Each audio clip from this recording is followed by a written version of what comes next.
Imagine करो, सिर्फ कुछ सेकंड्स में एक पूरा शहर अंधेरे, आग और तबाही में बदल जाए। ये पावर होती है परमाणु बम की। सबसे पहले समझते हैं कि परमाणु बम होता क्या है। परमाणु बम, जिसे इंग्लिश में न्यूक्लियर बम कहते हैं, एक ऐसा वेपन है जो एटम के न्यूक्लियस में छिपी हुई एनर्जी को रिलीज करता है। नॉर्मल बम केमिकल रिएक्शन से फटता है, लेकिन न्यूक्लियर बम एटॉमिक रिएक्शन से एक्सप्लोड होता है। और एटॉमिक रिएक्शन की एनर्जी केमिकल रिएक्शन से लाखों गुना ज्यादा पावरफुल होती है। अब सवाल आता है, ये काम कैसे करता है? इसका बेसिक प्रिंसिपल होता है न्यूक्लियर फिशन। फिशन का मतलब होता है किसी हैवी एटम को तोड़ देना। कुछ हैवी एलिमेंट्स जैसे यूरेनियम या प्लूटोनियम के एटम्स को जब स्प्लिट किया जाता है तो उनका न्यूक्लियस दो छोटे पार्ट्स में टूट जाता है। जब ये टूटते हैं तब तीन चीजें होती हैं। पहला, बहुत ज्यादा हीट निकलती है। दूसरा, इंटेंस लाइट प्रोड्यूस होती है। तीसरा, छोटे पार्टिकल्स निकलते हैं जिन्हें न्यूट्रॉन्स कहते हैं।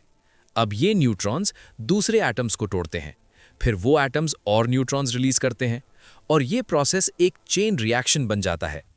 ये चेन रिएक्शन इतनी फास्ट होती है कि माइक्रो सेकेंड्स में करोड़ों एटम्स टूट जाते हैं और इतनी एनर्जी रिलीज होती है कि एक मैसिव एक्सप्लोजन हो जाता है। एक्सप्लोजन के बाद क्या होता है? सबसे पहले आती है ब्लाइंडिंग फ्लैश, इतनी ब्राइट कि आंखों को तुरंत डैमेज कर सकती है। फिर आती है एक्सट्रीम हीट, जो आसपास की चीजों को तुरंत जला सकती है। उसके बाद आता है शॉक वेव, एक पावरफुल हवा का झटका जो बिल्डिंग्स गिरा सकता है। लेकिन सबसे डेंजरस चीज होती है रेडिएशन। रेडिएशन इनविजिबल होती है, दिखती नहीं, लेकिन बॉडी के सेल्स को डैमेज कर सकती है।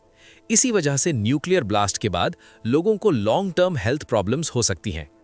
इसीलिए न्यूक्लियर वेपन्स को दुनिया के सबसे डिस्ट्रक्टिव और डेंजरस वेपन्स माना जाता है।